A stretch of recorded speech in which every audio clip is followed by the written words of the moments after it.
Day 1 of improving my game. Hello mga ka-hooper.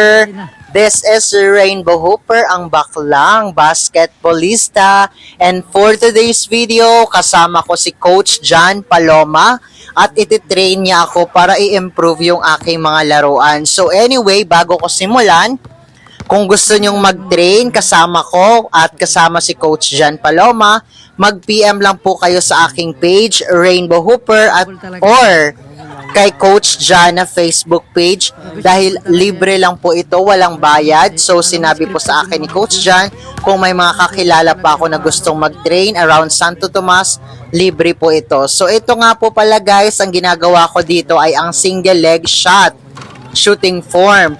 So, kailangan kong makagawa ng 5 shots bago lilipat sa kaliwa. So, panoorin nyo hanggang dulo dahil baka may makuha kang tips na pwede mo ring gawin para mag-improve ka sa iyong mga shooting.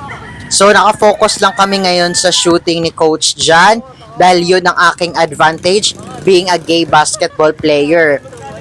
So, ayan na nga guys, tingnan nyo, lumipat na yung aking paa. So, sa kanan naman, yung kaliwa ko naman ang nakataas. So, kailangan kong makashoot dito ng 5 shots bago kami mag-proceed sa iba pang mga drills na gagawin namin with Coach John. So, dito nga, nakailan na ako.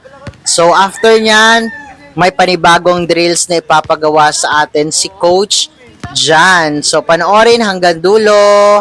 Let's go! Sira na ka tayo. Di ba? Ay, walang po ano yun, coach, ano yun, 20 push-ups, walang po. And then, dito naman sa part na to, ang pinagawa sa akin ni Coach John ay 180 degree yung shooting form. So, ayan, 180 degree at kailangan ko ulit makagawa ng 5 shots. So, ayan, pinapakita ko sa inyo na hindi to edit or hindi lang kinukuha yung mga shoots, kundi pinapakita ko rin sa inyo yung mga sablay ko, di ba?